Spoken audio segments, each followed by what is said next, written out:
y no al paratiroides. Bueno, tenemos una gran cantidad de glándulas que son inhibidas por la melatonina. Y además regula los ciclos circadianos, en especial el dormir y despertar, por lo que luego en las farmacias la recomiendan para dormir mejor. Y se muestra un pineocytoma, antes llamado pinealoma, que es un tumor de la glándula pineal y que vemos que está provocando que los ventrículos laterales se hagan más grandes. ¿Sí? Esto es entonces un dato de hidrocefalia, así se le llama a la acumulación de líquido cerebroespinal. Aquí es la acumulación de líquido, se ve en blanco y bueno, pues están agrandados. Imágenes microscópicas del tumor muestra a los pinealocitos o pineocitos en una vista panorámica y en una vista, esta es una vista panorámica y este es un acercamiento. La vénula es un centro de la recompensa.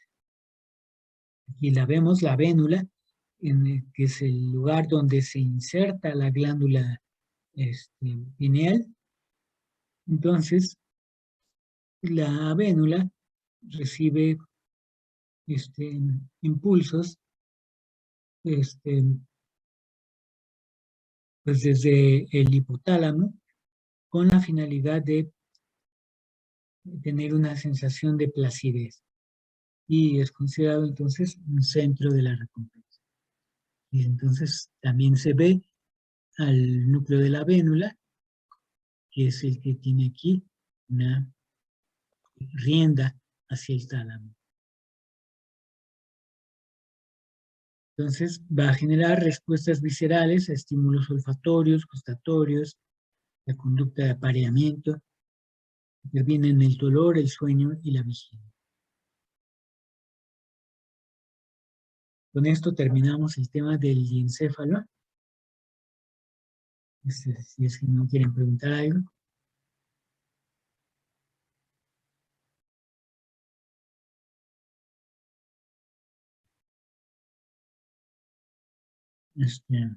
Bien, pues vamos a seguir con nuestro tema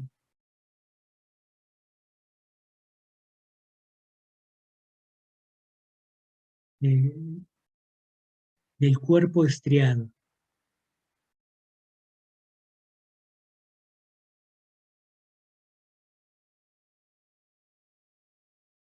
Bueno,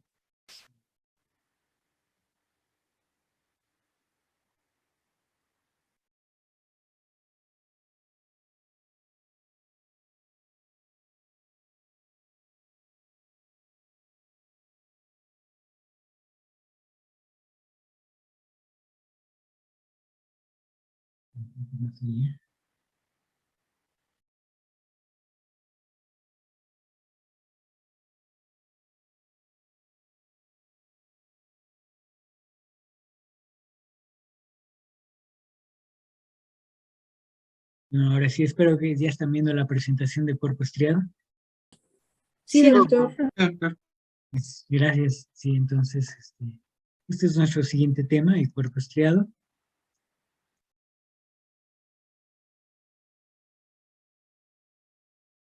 En primer lugar está su clasificación y nomenclatura. Desde el punto de vista anatómico, nosotros le llamamos cuerpo estriado al conjunto de 3 núcleos, el amigdalino, lenticular y el caudal. El núcleo lenticular ya lo hemos dividido en globo pálido y el putamen que está situado en la parte lateral. Desde el punto de vista filogenético, es decir, de la evolución, el primer componente en aparecer del cuerpo estriado es el núcleo amigdalino y por eso se le llama el arquiestriado o estriado antiguo.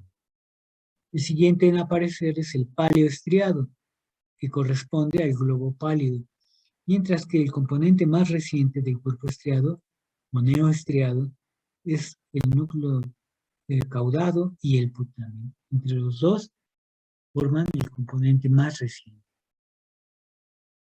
Mientras que el arquiestriado está dedicado a funciones olfatorias, instintivas, afectivas. El paleoestriado y el neoestriado regulan el movimiento voluntario. Entonces, el núcleo amigdalino está desligado funcionalmente de los otros componentes. Paleoestriado y neoestriado sirven para regular el movimiento voluntario.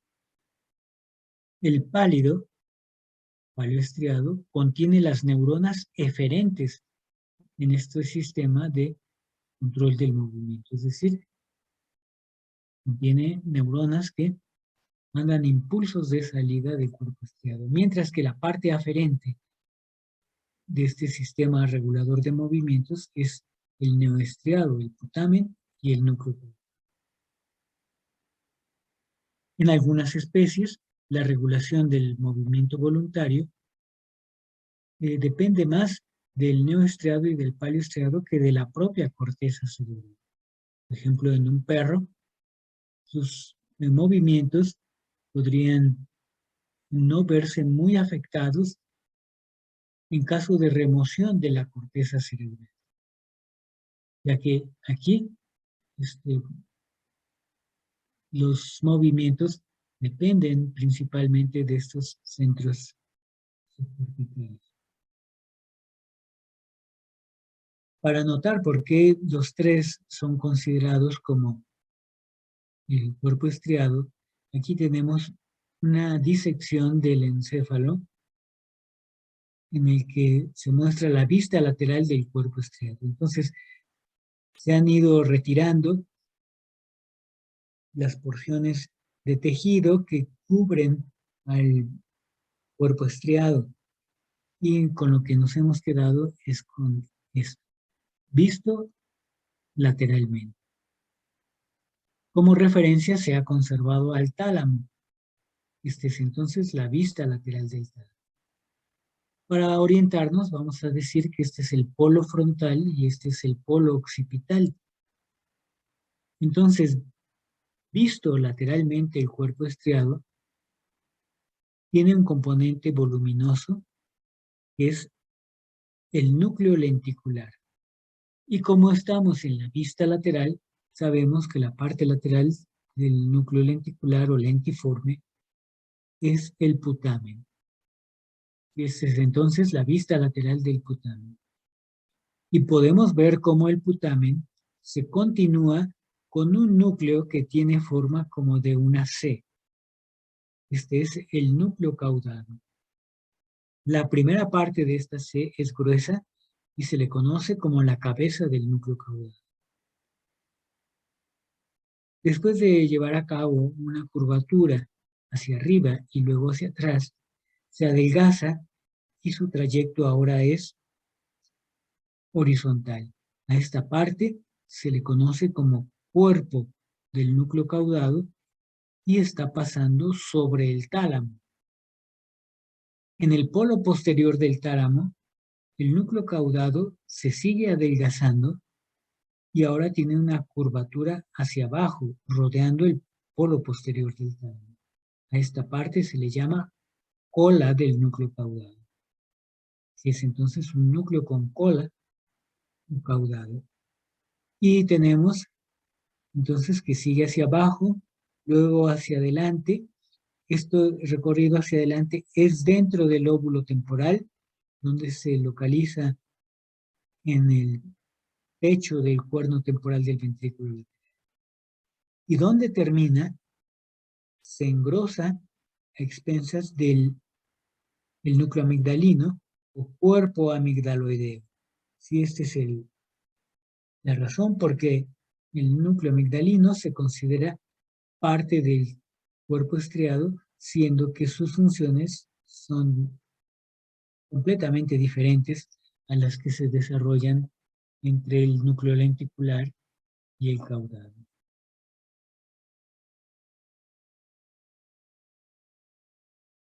Si llevamos el cuerpo estriado al interior del encéfalo, Y aquí se está proyectando en el interior del encéfalo, en el interior del hemisferio cerebral, al cuerpo estriado. Entonces, como referencia, aquí está el lóbulo frontal, el lóbulo temporal, aquí está el lóbulo parietal y el lóbulo occipital. Se ha proyectado, ¿sí?, como si fuera transparente el encéfalo. Estamos viendo en su interior la cavidad del hemisferio cerebral.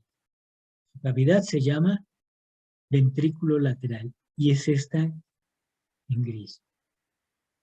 Este es el ventrículo lateral, es la forma que tiene el ventrículo lateral. Parece una C que tiene una cola. O se dice que parece una tenaza de cangrejo. Y nosotros hemos hablado de varias porciones del ventrículo lateral, como son el cuerno frontal, el cuerno temporal, el cuerno occipital. También hemos hablado del cuerpo del ventrículo lateral. Y aquí está esta parte que quizá no hemos mencionado, pero se llama el antro ventricular o encrucijada ventricular. El lugar en el que se unen el cuerpo del ventrículo lateral, el cuerno occipital y el cuerno temporal. Entonces, el ventrículo lateral se está representando aquí con la finalidad de mostrar que el núcleo caudado realiza su recorrido en la curvatura interna del ventrículo lateral. Vean cómo la cabeza está aquí, por dentro del ventrículo lateral. Aquí forma el piso, aquí está localizado por delante del ventrículo lateral y aquí está en el techo del cuerno temporal del ventrículo lateral. Entonces, la ubicación del núcleo caudado es en la proximidad del ventrículo lateral y propiamente es recorriendo por su curvatura interna. Aquí entonces está la cabeza, el cuerpo y la cola. Donde termina la cola es que aparece el núcleo amigdalino. Y en este lugar, lateralmente al núcleo caudado, está el núcleo lenticular, ya que recordemos, el núcleo caudado a nivel de la cabeza y el núcleo lenticular están separados por el brazo anterior de la cápsula, como se muestra en este corte. Entonces, es un corte horizontal del encéfalo, un corte que pasa más o menos aquí así. Entonces, vean, el corte debe tomar la cabeza del núcleo caudado, toma al núcleo lenticular y también va a tomar a la cola del núcleo caudado, por delante del ventrículo lateral. Entonces, aquí está la cabeza del núcleo caudado, localizada lateralmente al cuerno frontal del ventrículo lateral. Los dos cuernos frontales están separados por el septum pellucidum, que es la membrana que va del fornix a la rodilla del cuerpo calloso. El núcleo caudado queda separado del núcleo lenticular por el brazo anterior de la cápsula.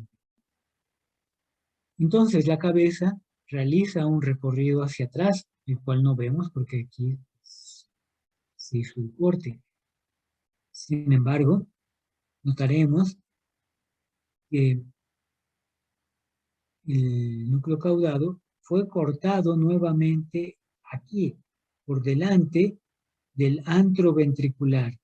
Esta masa gris es la cola del núcleo caudado. Esta masa gris es la cola del núcleo caudado localizada por delante del antro ventricular.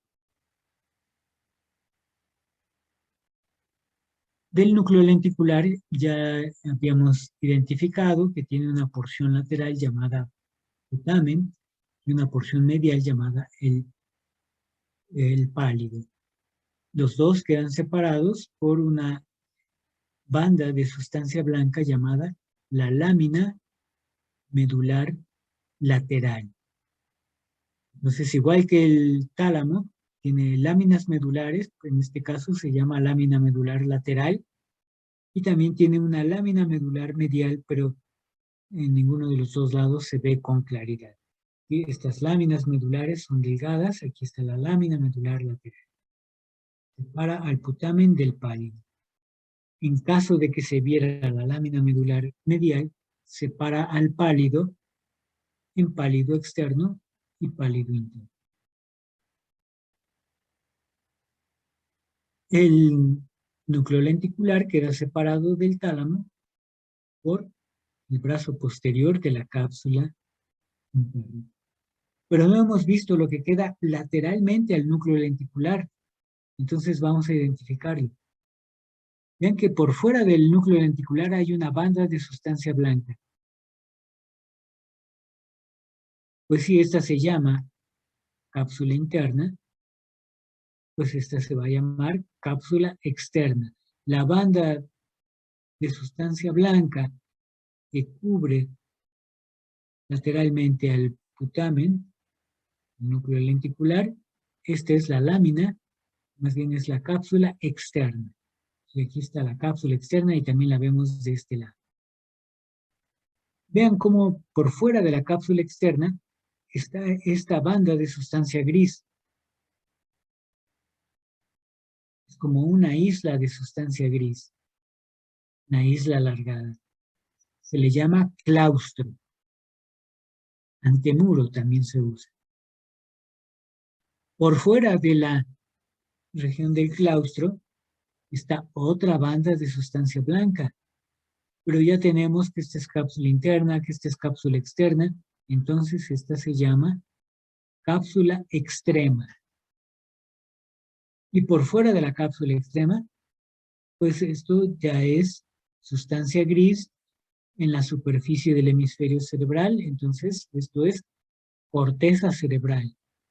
La corteza cerebral que está en el fondo de este surco, si el surco se llama surco lateral, ¿sí? Esta es una región que no está visible en la superficie del encéfalo.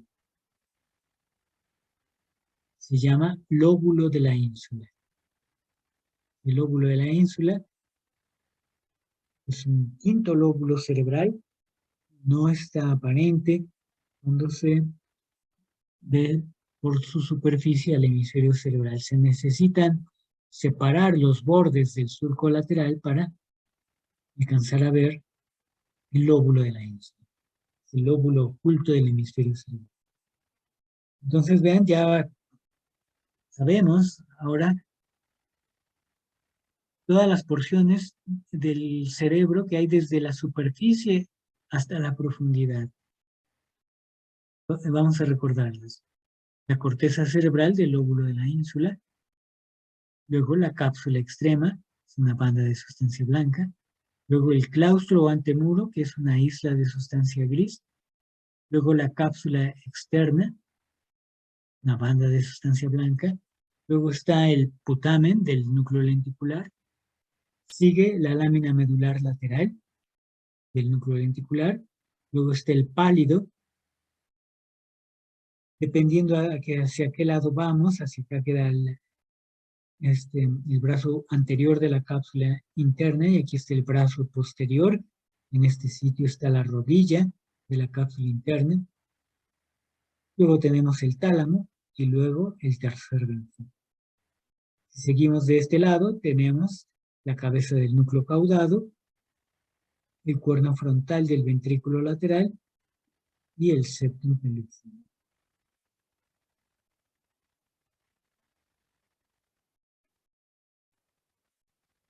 Tenemos una secuencia de cortes coronales para ver los cambios en las estructuras del cuerpo estriado.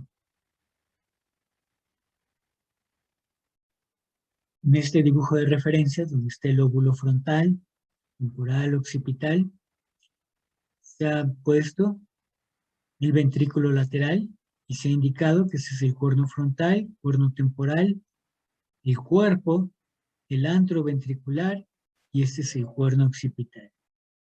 La curvatura interna del ventrículo lateral está el núcleo caudado, que tiene una cabeza, un cuerpo y una cola. Recorre por el cuerno temporal en el techo del cuerno temporal. Aquí está el núcleo lenticular y como referencia está el tálamo hacia la parte posterior. El primer corte coronal que se hace, el corte B, aparece aquí y solamente nos muestra que está la cabeza del núcleo caudado y lateralmente el núcleo lenticular en la región del putamen. Y esto es de esperarse porque, como hemos visto, el núcleo caudado y el putamen forman el neoestriado, la porción más reciente del cuerpo estriado. Núcleo caudado y putamen están separados por el brazo anterior de la cápsula interna, que es atravesado por una serie de cordones grises que le dan aspecto estriado al brazo anterior de la cápsula interna. Hacia acá está el septum pellucidum y este es el cuerno frontal del ventrículo. El corte coronal C, que se muestra aquí, es el corte en el que aparece el tálamo y por lo tanto, lateralmente a él está el brazo posterior de la cápsula interna. Lateralmente al brazo posterior de la cápsula interna está el núcleo lenticular, que tiene una porción lateral llamada putamen y una porción medial llamada el pálido. El pálido está separado del putamen por medio de la lámina medular lateral, pero vean cómo el pálido está dividido en dos regiones por la lámina medular medial y se divide en el pálido interno y el pálido externo. En este corte posterior, en el que aparece el tálamo, vean, no aparece la adherencia intertalámica, lo que significa es la parte media o posterior del tálamo, vamos a decir que es la parte media. Y aquí está el tercer ventrículo, cuyo techo es el fornix. Y arriba del tálamo está el cuerpo del ventrículo lateral. Y se ve el cuerpo del ventrículo lateral, en cuyo piso y en la parte lateral está el cuerpo del núcleo caudado.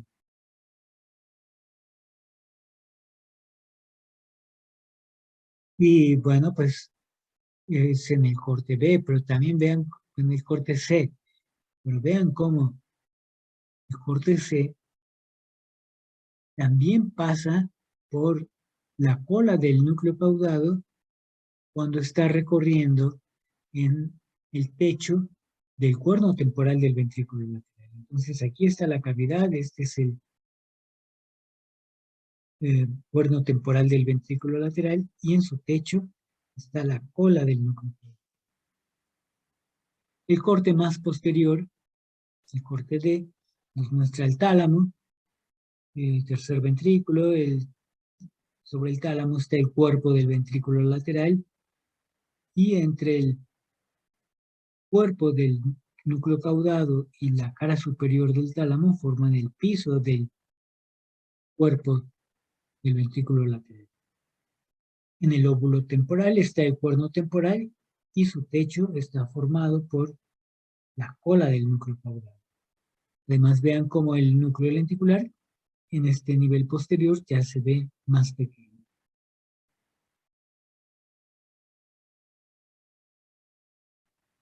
Para ver al núcleo amigdalino, en un corte coronal tenemos que hacer un corte adelante, hacia adelante.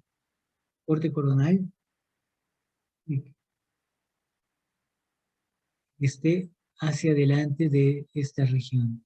Bueno, aproximadamente en esta región. En el dibujo no se representó aquí el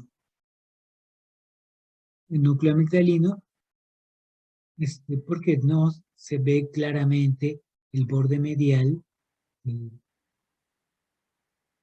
del lóbulo temporal. Aquí vean, en este corte coronal, similar al corte B de este dibujo, pero que se muestra completo el lóbulo temporal. Vean, aquí está el lóbulo temporal, es un corte coronal entonces que pasa por la región frontal y por la parte anterior del lóbulo temporal. Los dos lóbulos frontales están separados por la fisura interhemisférica. El lóbulo frontal está separado del lóbulo temporal por el surco lateral. Y dijimos que en el fondo del surco lateral está un área de corteza cerebral que no se ve desde la superficie y se llama el lóbulo de la ínsula. De este lado se señala, el lóbulo de la ínsula. Abajo del lóbulo de la ínsula está la cápsula extrema, luego sigue el claustro, luego la cápsula externa, y luego está, como vemos, el putamen, la lámina medular lateral, el pálido externo, la lámina medular medial, y luego está el pálido interno. Vean el pálido comparado con el putamen. La cabeza del núcleo caudado está aquí y se une por medio de cordones de sustancia gris con el putamen, dándole aspecto estriado al brazo anterior de la cápsula interna. La cabeza del núcleo caudado está en la parte lateral del cuerno frontal del ventrículo lateral. Pero lo que queremos hacer aquí es identificar al núcleo amigdalino. Entonces nos vamos al lóbulo temporal. El lóbulo temporal tiene 5 giros. En el quinto giro temporal, llamado giro parahipocampal, vemos esta mancha oscura. Es el núcleo amigdalino. Está por delante del cuerno temporal del ventrículo lateral. ¿Sí? Y por ello que no vemos aquí el cuerno temporal del ventrículo. Por delante de él se localiza este voluminoso núcleo oscuro que es el núcleo amigdalino. Nuevamente aquí lo vemos en un dibujo ahora. En el quinto giro temporal está alojado el núcleo amigdalino. En giro parahipocampal tiene una región que se llama el uncus, que significa gancho, y en la parte anterior del giro parahipocampal, en la región del uncus, subcorticalmente está localizado el núcleo amigdalino. Se divide en 3 regiones llamadas la región córtico-medial, la región central y la región vasolateral. Mientras que la porción córtico-medial se dedica a la olfacción, es un área olfatoria. La región central tiene funciones vegetativas. La vasolateral tiene que ver con la memoria y con la conducta agresiva. Este dibujo nos muestra que por delante del cuerno temporal del ventrículo lateral está la amígdala. Bueno, se muestran aquí las conexiones del núcleo amigdalino.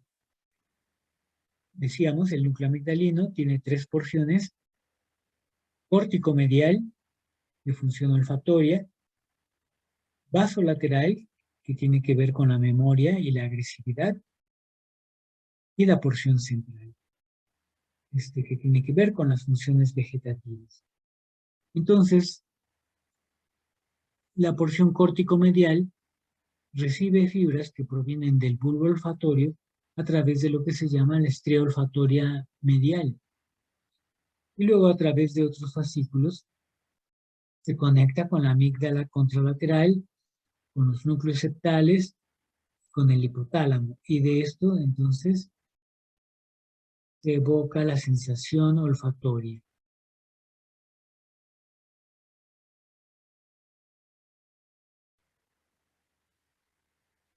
Bueno, la amígdala basolateral, pues que tiene que ver con la memoria y la agresividad, pues recibe impulsos de un gran número de regiones, como vemos aquí. La corteza prefrontal, que es la que vimos, tiene que ver con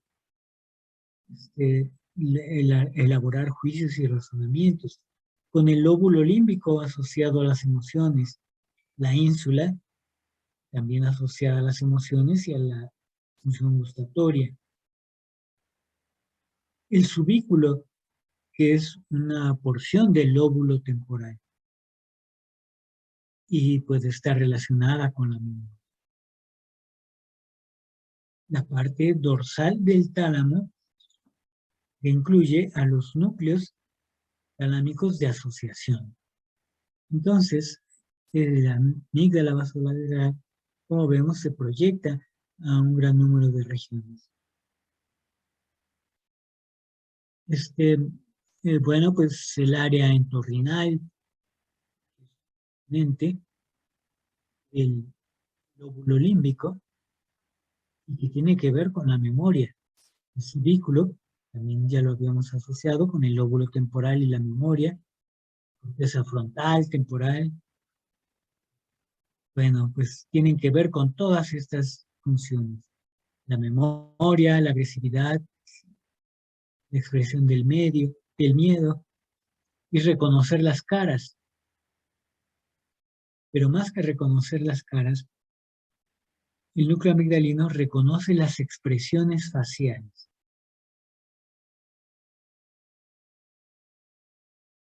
La parte central recibe impulsos del tallo cerebral, del núcleo parabraquial, del núcleo del tracto solitario, que recordemos es el núcleo aferente visceral del tallo cerebral, y de la sustancia gris periacueductal. Bueno, se proyecta a estos núcleos de funciones vegetativas, el núcleo dorsal del vago, que es un núcleo parasimpático, núcleos del rafé, el núcleo parabraquial, entonces tiene conexiones recíprocas con el núcleo parabraquial, y la sustancia gris periacueductal. Entonces, puede generar respuestas viscerales asociadas a las emociones. En especial, a la agresividad. Es el núcleo amigdalino un centro de agresividad y promueve, pues durante un estado de agresividad, imagínense un animal enojado, una persona enojada, incluirá entre sus respuestas dilatación pupilar, taquicardia, piloerección, por ejemplo, sudoración profusa. Este tipo de respuestas viscerales pueden ser generadas desde la amígdala. Bueno, tenemos funciones del núcleo amigdalino. Bueno, está este cuadro negro que nos muestra una forma novedosa de estimular al núcleo amigdalino. Me voy a regresar para indicar que este ratón tiene un dispositivo optogenético aquí en la cabeza. Quiere decir, tiene un sistema de fibra óptica por medio del cual se va a iluminar el núcleo amigdalino para estimularlo. Si en vez de mandar un impulso eléctrico hacia el núcleo amigdalino, para que sea más selectiva la estimulación, las neuronas del núcleo amigdalino se han vuelto sensibles a la luz. Y entonces cuando se aplica luz por medio de un láser a través de este sistema de fibra óptica, solamente aquellas neuronas sensibles a la luz responderán. Y las únicas neuronas que se han hecho sensibles a la luz en este experimento son las del núcleo amigdalino. Normalmente solamente hay células fotorreceptoras en los ojos, en la retina, pero aquí se ha buscado esa función fotorreceptora exclusivamente en los núcleos, en el núcleo amigdalino. Y entonces, cuando se estimula el núcleo amigdalino por medio de luz, la conducta del ratón cambia y se vuelve agresivo. Y entonces busca a lo que por aquí se está moviendo, que es un grillo local. Entonces, si el láser está apagado, entonces, aunque aquí esté el grillo, no le hace caso. Entonces ahora se prende la luz y el ratón caza al grillo. Si en una rata, por ejemplo, se destruye bilateralmente el núcleo amigdalino, se vuelve un animal pasivo, no irritable. Aunque le pellizquen la cola, no se enoja. Le jalen las orejas, no se enoja. Y bueno, en otras condiciones, la rata se enojaría y estaría atacando o al menos se pondría a la defensiva. En ausencia del núcleo amigdalino, ni siquiera hay esa respuesta defensiva. En un humano, por ejemplo,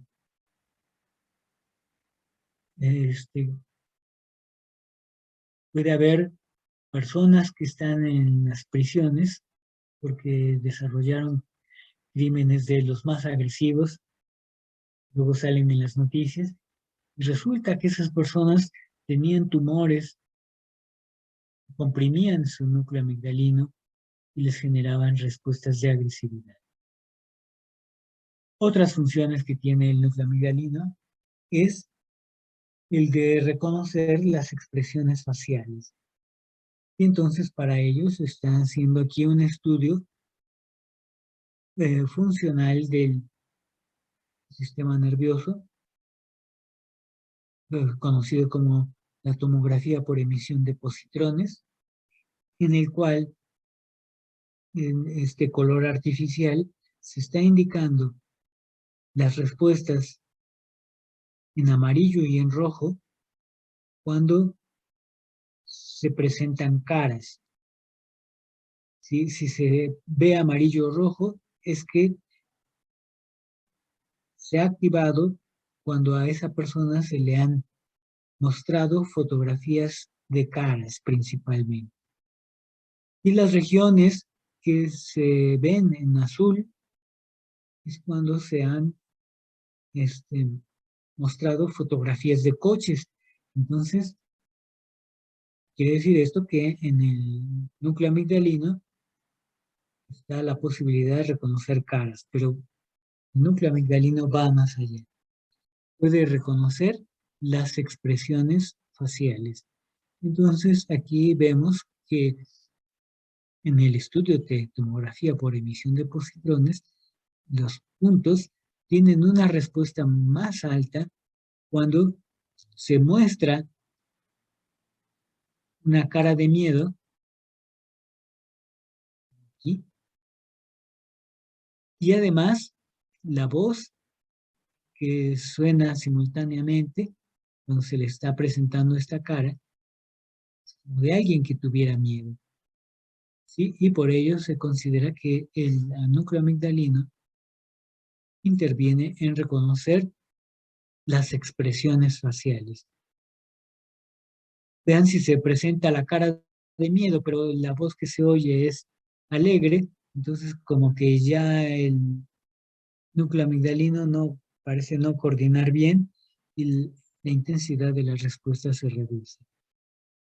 Y aquí tenemos que la cara es alegre, pero la voz como de miedo y la respuesta también es baja.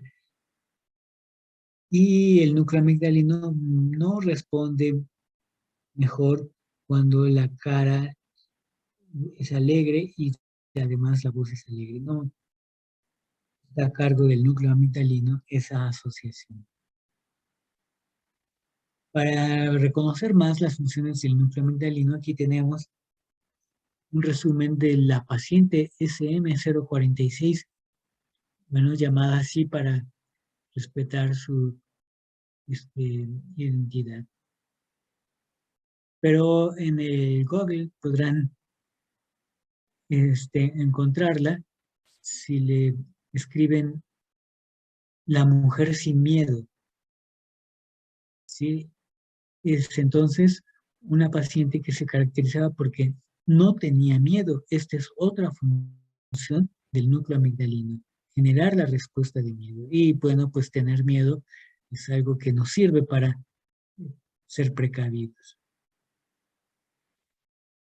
Bueno, el trastorno que identificó en esta mujer a los 30 años de edad, bueno, los estudios se le hicieron a los 30 años de edad, pero ella ya desde antes, eh, desde los 12 años de edad, iniciaba sus manifestaciones.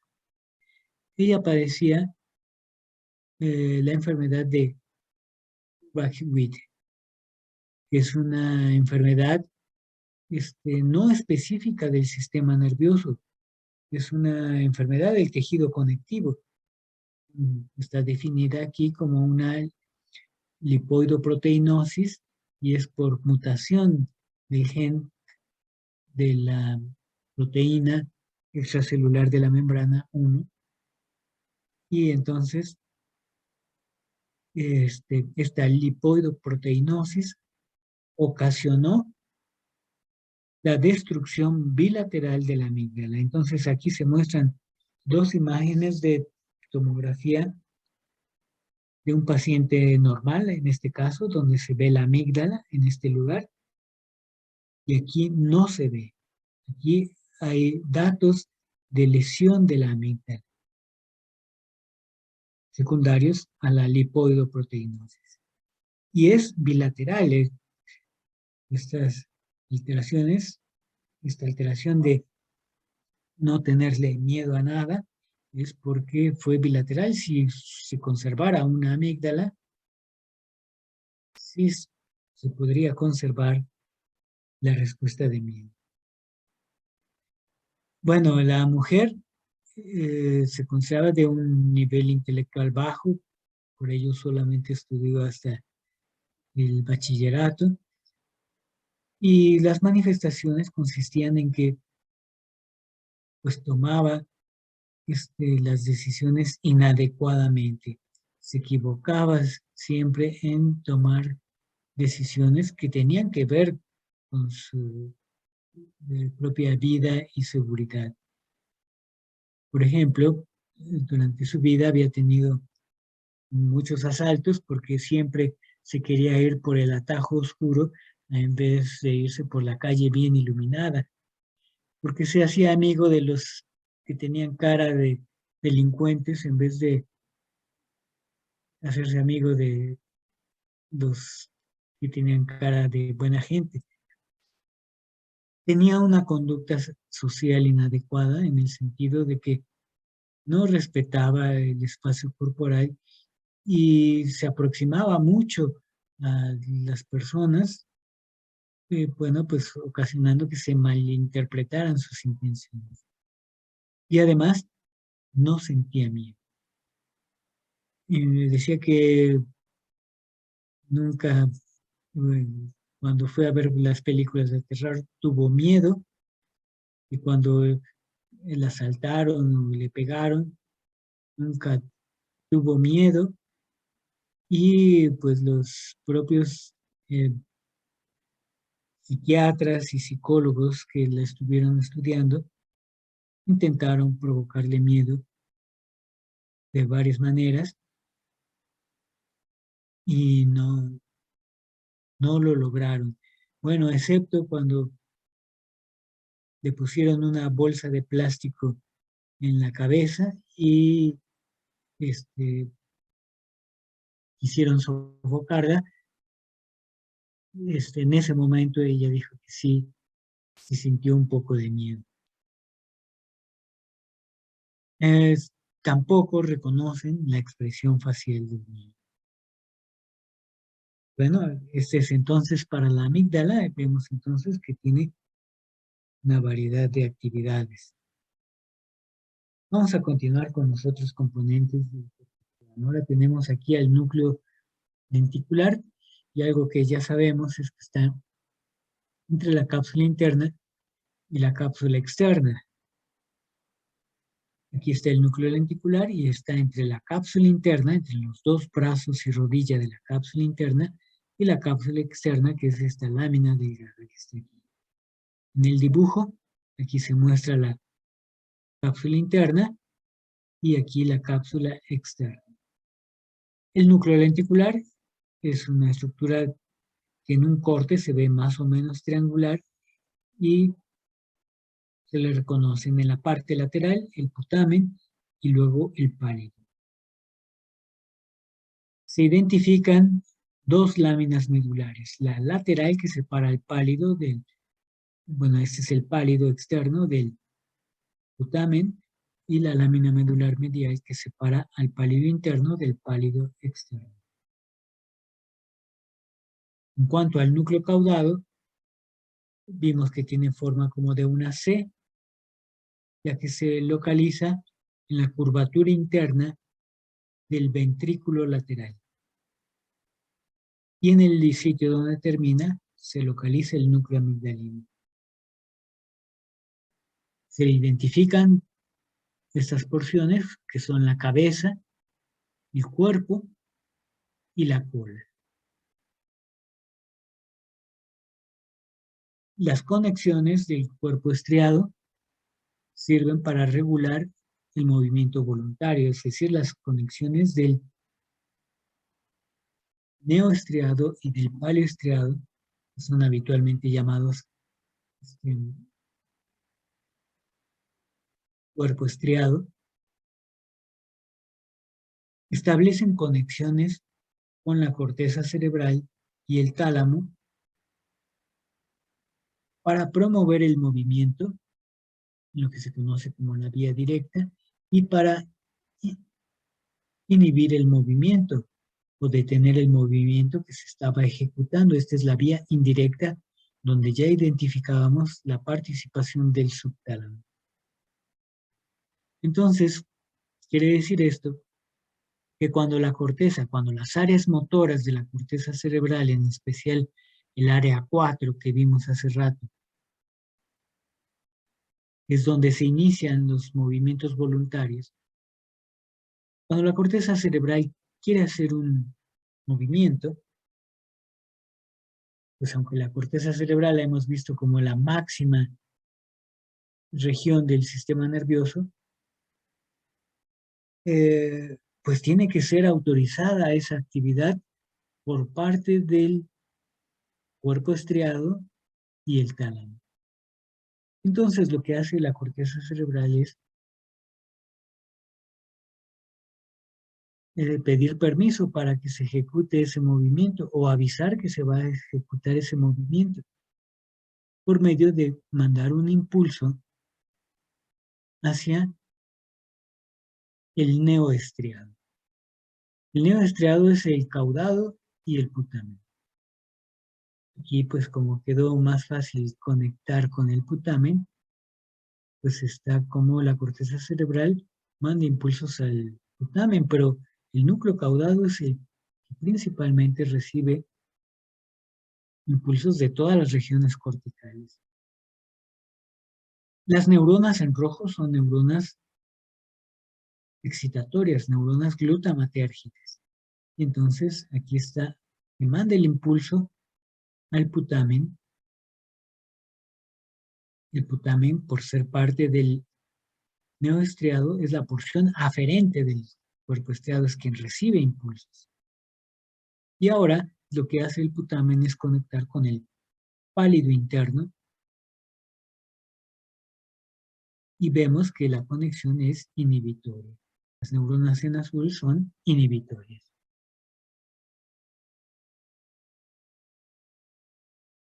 Y bueno, pues está inhibiendo a esta neurona inhibitoria.